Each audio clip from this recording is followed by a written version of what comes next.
अस्सलाम वालेकुम, आप देख रहे हैं फोक शो और मैं हूं आपका मेज़बान रिजवान बासित। मेरे चैनल की टैगलाइन है hashtag to promote minus volume. आज इसी के तनाजुर में बात कर रहे हैं और बड़ी ज़बरदस्त अहम गुफ्तगू है। सबसे पहले तो आपका ये शुक्रिया कि आपने वीडियो देखने के लिए वक्त निकाला, लेकिन ये वीडियो जब आपने वक्त निकाला तो पूरी देखिएगा। बहुत अहम बात है जो कि मुझसे, आपसे और इस मुआशरे से सबके साथ जुड़ी हुई है।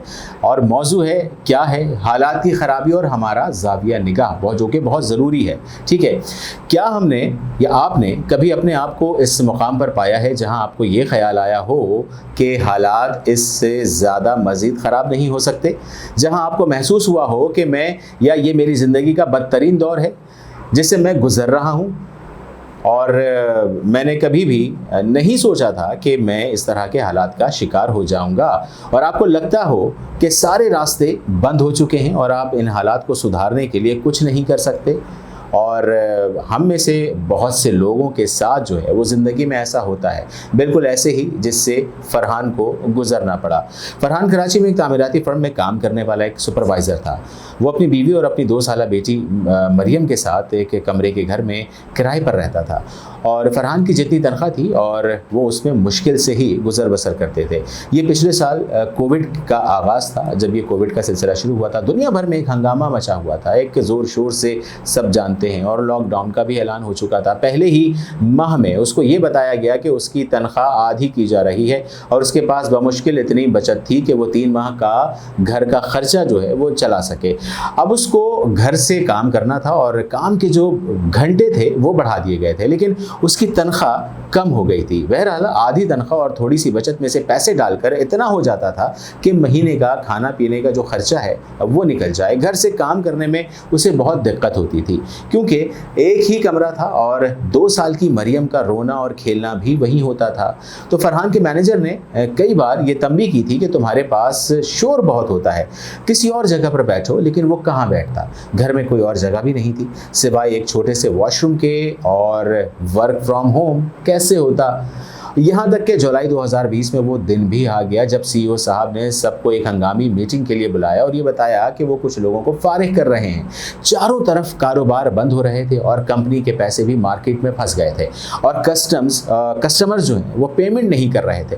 कंपनी ने बहुत कोशिश की कि काम चले, लेकिन उनके पास फंड्स की शायद कमी थी और उन्होंने लोगों को कि जो है किश्ती डूबने से बचाने के लिए उतारना ही था, और वो उतार रहे थे। फारिग किए जाने वाले लोगों की जो लिस्ट में फरहान का नाम भी शामिल था, जिसकी वजह से वो बहुत परेशान था, और ये खबर उसके सर पर एक वज़नी ईंट की तरह आकर लगी। उसकी आमदनी का सिलसिला ख़त्म हो चुका था जिसके ज़रिए उसे अपने ख़ानदान की किफ़ालत करना होती थी, और उसका बदतरीन खौफ हकीकत में बदल गया। उसने अपनी अहलिया से बात की और ऑप्शंस पर गौर करना शुरू किया, और इस छोटे से घर का जो किराया है वो भी अदा नहीं कर सकते थे जिसमें वो रह रहे थे। इसके अलावा वो पहले ही जो है वो पिछले चंद माह में कई अदायगियों में ताख़ीर कर चुके थे। लिहाजा फरहान फरहान जो है वो जिसका इंतखाब छोड़कर अपने एक कमरे के घर में मुंतकिल हुआ था, उसके वापसी का जो उस ऑप्शन पर जाना पड़ रहा था वो ज़रा टिपिकल था। यू नो दैट, अपने वालिदैन के घर पर वापस, जहाँ उसकी अहलिया के और उसकी वालिदा और गैर शादीशुदा बहन से नहीं बनती थी, लेकिन उस वक्त कुछ नहीं हो सकता था। उसने अपने वालिदैन से बात की और उन्होंने उसे आने की इजाज़त जो है वो दे दी। वापस आने के बाद पहली रात जो उन्होंने फरहान के वालिदैन के घर में गुजारी, उस पर उन्हें ड्राइंग रूम में सोना पड़ा क्योंकि उनका पुराना बेडरूम अब फरहान की बहन के पास था और वो कमरा वापस फरहान को देने पर तैयार नहीं थी। बहरहाल फरहान की अहलिया के लिए ये एक मुश्किल सूरत हाल थी। फरहान उस रात बहुत रोया। उसको लग रहा था कि वो नाकाम हो चुका है। उसकी अंदरूनी ताकत और ख़ुद एतमादी ज़मीं बोस हो चुकी थी। उसने एक बार अपने वालिदैन और अहलिया से कहा था कि वो अपने करियर में कामयाब होगा। उसका ख्वाब था कि एक दिन वो अपना कारोबार करेगा और आसूदा हाल ज़िंदगी गुजार सकेगा, लेकिन आज ज़िंदगी उसे वापस उसी जगह पर ले आई थी जहाँ से वो चला था। बेरोज़गारी और आगे कोई मुस्तक़बिल नज़र नहीं आ रहा था। यहाँ तक कि उसने कई मुलाज़मतों के लिए दरख्वास्तें भी दी और देने की कोशिश की, लेकिन उसके पास तजुर्बा भी था, लेकिन कोई उसे रखने पर तैयार नहीं हो रहा था। वो जो भी कोशिश करता था वो बेकार ही होती थी और सब कुछ बेकार होता हुआ नज़र आ रहा था। पूरे मुल्क में कारोबार जो है मुश्किल में थे और कोई भी उसे मुलाजमत पर रखने को तैयार नहीं था। उसकी हर उम्मीद टूटती जा रही थी। एक बिखरे हुए खुद एतमादी से खाली शख्स की तरह वो शदीद ज़हनी दबाव का शिकार था और उसकी सारी उम्मीदें, सारे ख्वाब दम तोड़ रहे थे। उसकी बीवी भी सख्त मुस्तरब थी। दोनों अपने 2 साल की बेटी को देखते और उनके दिल अनजानी फ़िक्रों और परेशानियों में डूब जाते। हमारे पास मौजूद पैसे कितने दिन चलेंगे? हम कब तक यहाँ वालिदैन के घर में रहेंगे? बच्ची का क्या होगा? लोग क्या सोचेंगे? उसे अपना आप ज़मी बोझ होता हुआ महसूस हो रहा था, देख रहा था। उन्हीं दिनों फरहान ने फेसबुक पर एक मज़मून पढ़ा जो उसके किसी दोस्त ने अपनी वॉल पर शेयर किया था। मज़मून पढ़ने के बाद जो है उसने मुझे, मेरा मज़मून था, मैसेज लिखने की हिम्मत जमा की और मुझे अपनी सूरत हाल के बारे में बताया। मैंने उसे कुछ सवालात पूछे जिनके जवाबात जानने के बाद मुझे ये वाज़े हो गया था कि फ़रहान को अपने सोचने के अंदाज़ की इस्लाह करने की ज़रूरत है और कामयाबी और नाकामी के बारे में उसको अपने तसव्वुरात ठीक करने की अशद ज़रूरत है। ज़िंदगी के अक्सर मामलात में कामयाबी या नाकामी का होना आपके सोचने के प्रोसेस से गहरा ताल्लुक़ होता है। जी हाँ, अगर आप किसी चीज़ में कामयाब नहीं हो पा रहे और सोच ये रहे हैं कि मैं नाकाम हो जाऊंगा, तो आप कभी इम्कान है कि आप नाकाम हो जाएंगे और आपके साथ नाखुशगवार वाक़यात रूनुमा होंगे और आप नाकाम ही होंगे। ताहम आपको ये फैसला करना होगा कि आप किस तरह से अपनी सोच की आबियारी करना चाहते हैं कि आप जिन हालात से गुजर रहे हैं आया या नाकामी की तरफ लेकर जा रहे हैं या उन मुश्किल हालात में मौक़े छुपे हुए हैं जिन्हें आप खोज नहीं पा रहे।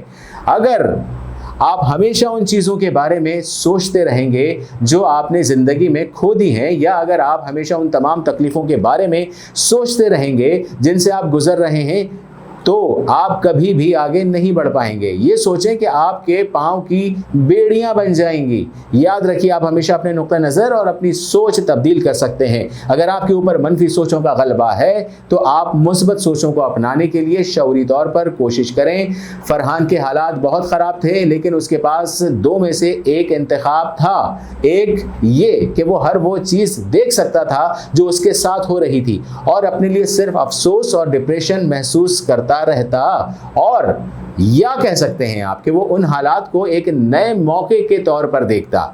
मैंने उसे दूसरे इंतखाब को चुनने का मशवरा दिया और 3 चीज़ों पर काम करने की ताकीद की। नंबर 1, अपनी ज़िंदगी के बुनियादी तसव्वुरात, अक़ायद और नज़रियात को रिवाइज़ करके और उन्हें मजबूत नज़रियाती बुनियादों पर कायम करें। नंबर 2, वो ज़िंदगी में जो कुछ करना चाहता है उसका वाज़ेह तय्युन करे और उसके लिए जो सिफ़ात और ख़ुसूसियात अपनी शख्सियत में पैदा करने की ज़रूरत है उन पर किसी अच्छे मुरब्बी के साथ, यानी कि बड़े सीनियर के साथ जो है वो काम करे। और तीसरी बात मैं आपको बताऊं कि दुनिया में हर काम करने के लिए उसकी मुताल्लिका इस्तेदाद और सलाहियतें दरकार होती हैं। उनको सीखिए और बगैर सीखे अंधाधुंध कोई काम नहीं कीजिए जनाब। लोग गलत असबाब अख्तियार करते हैं और नाकामी की सूरत में नसीब पर जिम्मेदारी डालकर खुद ही बरी ज़िम्मा हो जाते हैं। ठीक है, और ऐसे कुछ मज़ीद मेहनत करने का रास्ता समझाया, उसे कुछ कोर्सेज करने का भी कहा मैंने, और तब उसे एहसास हुआ कि अगरचे अपने वालिदैन के घर वापस जाना और नौकरी से हाथ धोना दर हकीकत नाकामी नहीं बल्कि एक बड़ी कामयाबी थी और इसके ख्वाबों को पूरा करने के बेहतरीन मौका या मौक़े थे। मैंने उससे कहा कि वो अपना कंस्ट्रक्शन का काम शुरू करने की तैयारी करे। वो मुझसे मिलने से पहले ही कुछ महीनों से उसके बारे में सोच रहा था, लेकिन हिम्मत नहीं कर पा रहा था। उसके आसपास के लोग उसे यही कह रहे थे कि तुमने और तुम्हारे ख़ानदान में किसी ने अपना काम नहीं किया और तुम नाकाम हो जाओगे। लेकिन उस बार उसने हिम्मत नहीं तोड़ी और हिम्मत तोड़ने वाली उन बातों को सुनी अनसुनी कर दिया। मैंने उसे कहा कि तुम अपनी समत में चलते रहो और अपने आप को उन कामों में मसरूफ़ रखो जो हमने डिस्कस किए हैं और तुम्हारे लिए अहम ही हैं और अहम हैं जो कि हमने डिस्कस किए हैं, और बाकी लोग क्या कह रहे हैं और क्या नहीं इस बात को सोचना बंद कर दो, बल्कि लोगों से कहा करो कि आप बिल्कुल ठीक कह रहे हैं और फिर आप अपने काम में लग जाया करो। और अल्हम्दुलिल्लाह इस साल के शुरू में उसके पास पहला प्रोजेक्ट आ गया और वो मेरे घर खुशी खुशी मिठाई लेकर आ गया। और जब मिठाई लेकर आया तो ज़ाहिर है खुशी की एक बात थी। सिर्फ चंद माह बाद कारोबार जो है वो एक बार फिर खुलने लगे और उसके काम की डिमांड आनी शुरू हो गई। इससे पहले प्रोजेक्ट और उसके बाद 2 और प्रोजेक्ट्स के लिए उसने मज़ीद लोगों की खिदमत हासिल करना शुरू की और यूँ चंद और लोगों के रोज़गार का सिलसिला भी जुड़ गया। وہ جون کے مہینے میں اپنے والدین کے گھر سے واپس اپنے گھر منتقل ہو گیا اور اس دوران اس نے اور اس کی اہلیہ نے اپنے EQ پر خاصا کام کیا اور اپنے تعلقات باقی گھر والوں کے ساتھ بہتر بھی کیے۔ اگرچہ مشکل حالات ہمیں یہ سوچنے پر مجبور کرتے ہیں کہ ہماری زندگی شاید ختم ہو گئی ہے اور ہمارے ارد گرد موجود بہت سے لوگ بھی ہمت توڑتے ہیں، لیکن عام طور پر ایسا نہیں ہوتا۔ ہمیں بچپن سے چیزوں کو بس ایک ہی رخ سے دیکھنا سکھایا جاتا ہے، جبکہ ہم ہر مشکل کے اندر مختلف پہلوؤں سے معاملات کو دیکھ سکتے ہیں۔ ٹھیک ہے، ہمیشہ اپنے خیالات کو تر و تازہ رکھیں اور علم اور حکمت کی روشنی سے ان کو منور کرتے رہیں، اور ہمیشہ یہ دیکھیں کہ یہ حالات حقیقت میں کیا ہیں۔ میرے خیال میں تو اپنی زندگی کو بامعنی اور بامقصد بنانے اور ایک اور شاندار موقع ہے۔ میں تو یہی سمجھتا ہوں۔ یہی کہنا تھا، تھوڑی سی طویل گفتگو تھی لیکن بڑی کارآمد تھی۔ کیا سیکھا آپ لوگوں نے، اس پر عمل کریں گے نہیں کریں گے ضرور بتائیے گا۔ مصنف کی زیر تحریر کتاب ہے کامیابی کے راستے پر سے اقتباس تھا، ایک تحریر تھی جو کہ میں نے آپ کے ساتھ شیئر کری اس لیے کہ بہت سارے لوگوں نے فرمائش کی تھی، تھوڑی سی ریسرچ کری، نکالا اور آپ لوگوں کے سامنے پیش کیا۔ اتنا ہی کہنا تھا اور مزید کہنے کے لیے اور کچھ نہیں ہے۔ اپنی جو اگلی ویڈیو ہے اس میں ضرور آپ کے لیے ایک نیا اور اہم پیغام ضرور لے کر آؤں گا۔ جب تک کے لیے اجازت دیجیے اپنے میزبان کو رضوان باسط کو فوک شو سے۔ اللہ حافظ۔ پاکستان زندہ باد، پاکستان پائندہ باد۔